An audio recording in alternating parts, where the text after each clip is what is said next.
कुछ मैग्नीट्यूड होगा, तीसरे वाले का भी कुछ मैग्नीट्यूड होगा और चौथे वाले का भी कुछ मैग्नीट्यूड होगा। तो ये F1, F2, F3, F4 ये सभी संरेखीय सदिश कहलाएंगे, क्योंकि सब एक ही रेखा के अलोंग काम कर रहे हैं, एक ही रेखा के अनुदिश कार्य कर रहे हैं। तो इसमें सभी का परिमाण, सभी मजदूरों का ताकत अलग अलग होगा, मैग्नीट्यूड अलग अलग होगा। यहाँ पे एक और एग्जांपल हम समझे। दूसरा कंडीशन ये भी हो सकता है कि एक ही रस्सी है जिसको एक मजदूर अपनी तरफ खींच रहा है और दूसरा मजदूर अपनी तरफ खींच रहा है। तो दोस्तों इसीलिए मैंने बताया कि सिर्फ एक रेखा के अनुदिश सभी का बल कार्य कर रहा हो या फिर सारे वेक्टर काम कर रहे हो, चाहे उसका परिमाण समान हो अथवा असमान हो या ठीक एक दूसरे के विपरीत हो, तो ऐसे सदिश को हम संरेखीय सदिश कहेंगे। तो आप इसे अच्छे से नोट कर लें। असंरेखीय आप सिंपल बोल सकते हैं कि जब एक रेखा के अनुदिश कार्य नहीं करते हो तो ऐसे सदिश को हम असंरेखीय सदिश कहेंगे।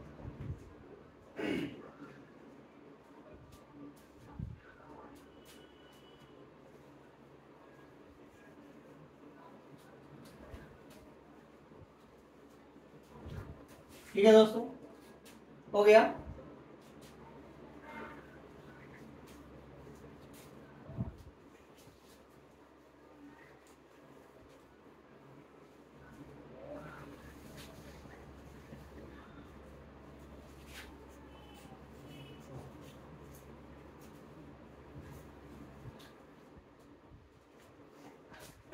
अब आइए आगे देखिए, आगे की बात करें तो अब हम बोलते हैं असंरेखीय सदिश। तो इसे बताना बहुत ज्यादा जरूरी नहीं है, आप सिंपल बोल सकते हैं कि जो एक ही रेखा के अनुदिश कार्य नहीं करते हो उसे असंरेखीय सदिश कहते हैं। नेक्स्ट बात करें जो बहुत ही इंपॉर्टेंट है हमें पढ़ना, इकाई सदिश।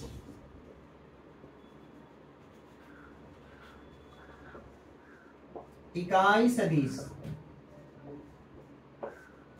Unit vector. यूनिट वेक्टर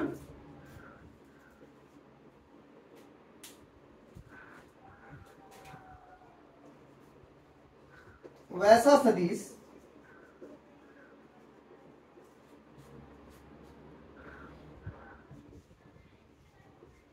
जिसका परिमाण एक हो, उसे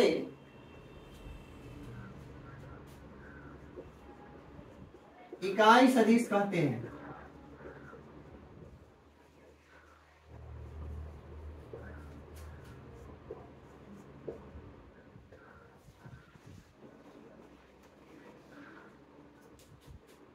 अब इकाई सदिश का एक फॉर्मूला होता है।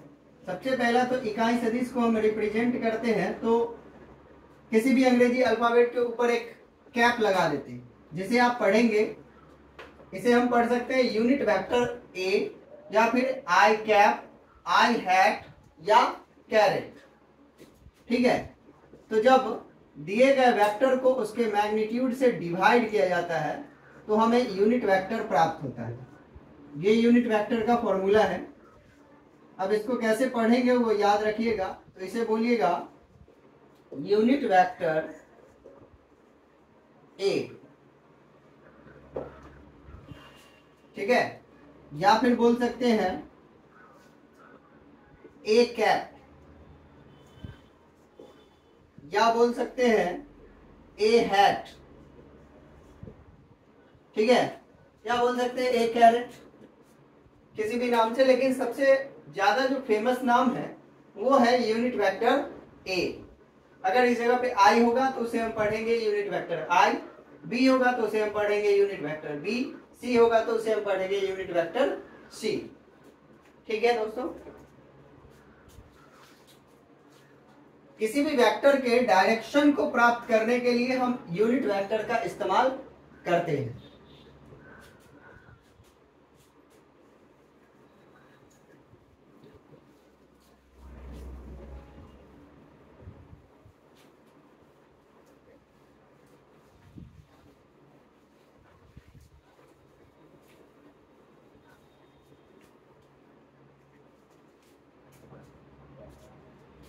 अब आइए स्थिति सदिश के बारे में जानें। तो अभी तक दोस्तों 8 टाइप हम लोग पढ़ चुके हैं, अब 9वां टाइप पढ़ने जा रहे हैं।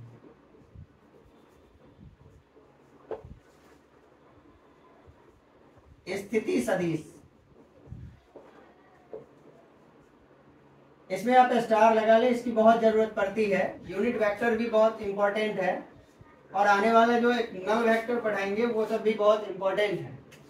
ठीक है, उन सब का जरूरत फिजिक्स में ज्यादा पड़ता है।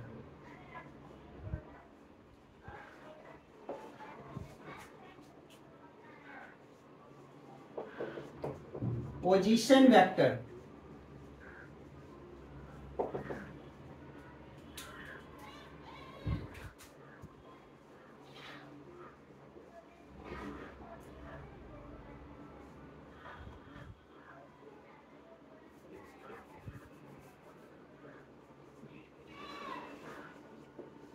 फिजिक्स में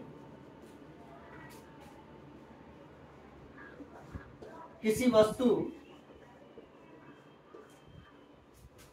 का पोजीशन ज्ञात करने के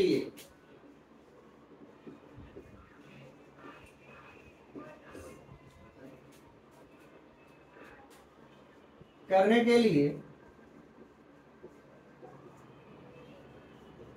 जिस वेक्टर का इस्तेमाल किया जाता है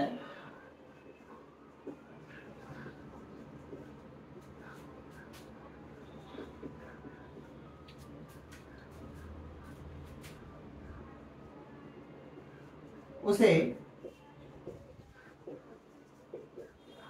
स्थिति सदिश कहते हैं।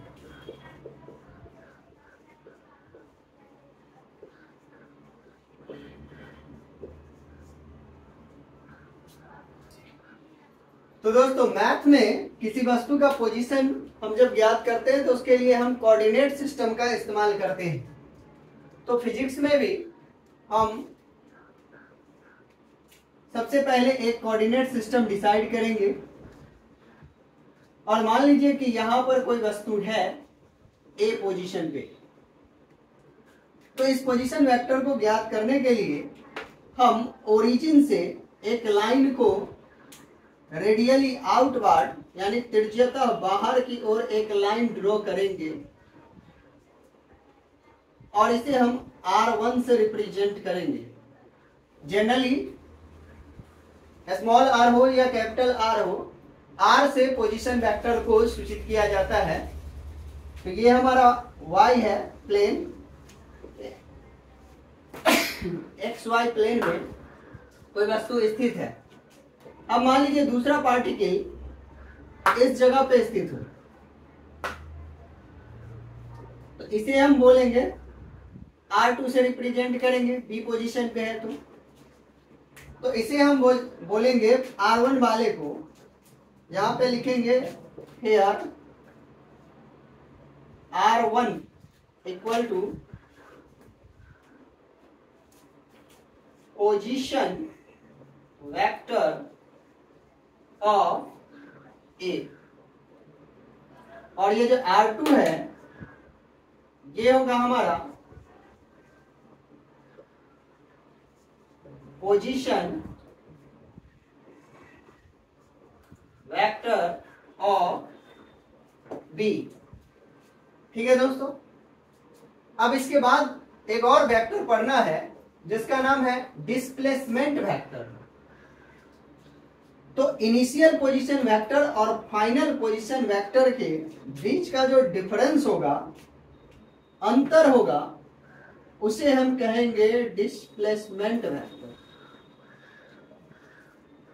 तो ये हमारा हो जाएगा डिस्प्लेसमेंट वेक्टर। तो यानी ये रिजल्ट क्या देगा, R2 माइनस R1, ये हो जाएगा हमारा।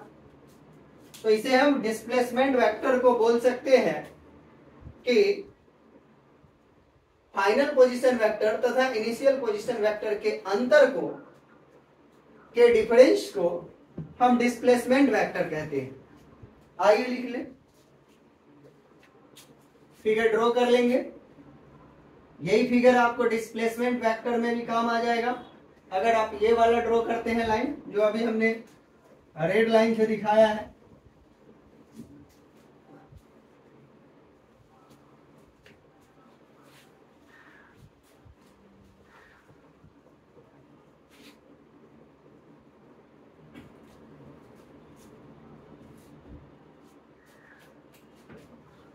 टॉपिक हमारा 10 है, 10 टॉपिक हो गया, 10 टाइप पढ़ रहे हैं हम, सॉरी, वेक्टर का। ये है विस्थापन सदिश।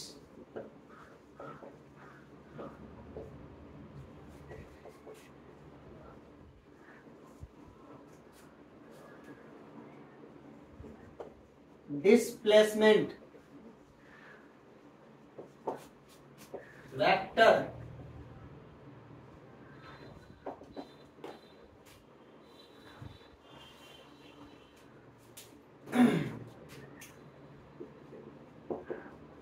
Final position vector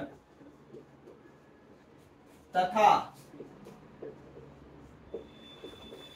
initial position vector के अंतर का मतलब दोस्तों घटाव होता है। फाइनल पोजीशन वेक्टर तथा इनिशियल पोजीशन वेक्टर के अंतर को विस्थापन सदिश कहते हैं।